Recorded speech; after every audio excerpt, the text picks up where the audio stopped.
तैयार है? स्टार्ट।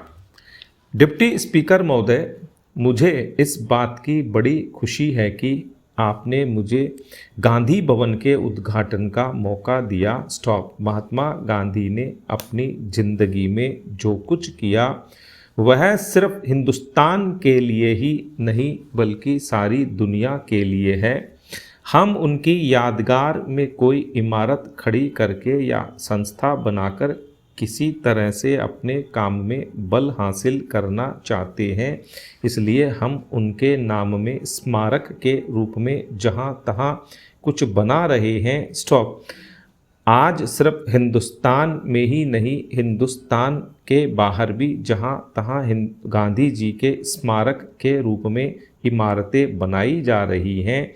इसलिए कोई आश्चर्य की बात नहीं कि हैदराबाद के निवासियों को भी ऐसा ख्याल हुआ कि यहाँ इस प्रकार का स्मारक बनाया जाए। यह सिर्फ एक इमारत ही न रहे बल्कि सरदार पटेल ने कहा था यह जानदार स्मारक हो। इसका अर्थ यह है कि वह केवल ईंट पत्थर का न हो बल्कि महात्मा गांधी ने जो हमें सिखाया और बताया था तथा उनके जो विचार थे उनका कोई जीता जागता रूप यहाँ देखने में आए। महात्मा गांधी ने अपने जीवन में कई बार कहा था कि किसी आदमी के लिए उसका शरीर कोई कीमत नहीं रखता, वह तो मिट्टी का पुतला है और फिर मिट्टी में मिल जाता है। मगर उसके पास कोई चीज़ रह जाती है तो एक तरफ उसकी आत्मा और दूसरी तरफ उसके किए हुए अच्छे या बुरे काम। स्टॉप। इसलिए उन अच्छे कामों का नमूना हमारे सामने होना चाहिए और आपने यह बहुत अच्छा सोचा कि रचनात्मक काम के बारे में गांधी जी के जो विचार थे, जिन जिन चीज़ों में उनको खास दिलचस्पी थी, उन चीज़ों को लेकर आप इस स्मारक में काम करें और जो जो संस्थाएं इस तरह के काम में लगी हों यहाँ आप उनको भी जगह दें। स्टॉप। पैरा। इस भवन में रचनात्मक काम करने वालों के अलग अलग दफ्तरों के लिए अलग अलग स्थान रखा गया है। स्टॉप।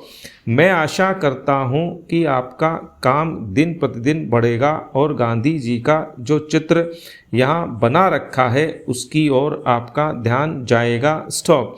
गांधी जी ने हमें जो कुछ सिखाया उसकी तरफ भी आपका ध्यान जाएगा। स्टॉप। अपनी ज़िंदगी में उन्होंने कई बार कहा था कि यदि चरखा चलाने वाले को उस पर विश्वास न हो और उसको वह ठीक से समझ नहीं पाता और केवल उनके कहने से या देखा देखी चरखा चलाता या खद्दर पहनता है तो काम नहीं चलेगा, क्योंकि इसका अर्थ तो केवल इतना ही हो सकता है कि जब तक लोग उनको मानते रहेंगे, इस काम को करते रहेंगे और जिस दिन वह आँखों से ओझल होंगे उस दिन यह काम बंद हो जाएगा। स्टॉप। इसलिए वह कहते थे कि ठीक समझ करके करना चाहते हो तो करो और नहीं तो चरखे को जला दो, उसकी कोई खास ज़रूरत नहीं है। स्टॉप।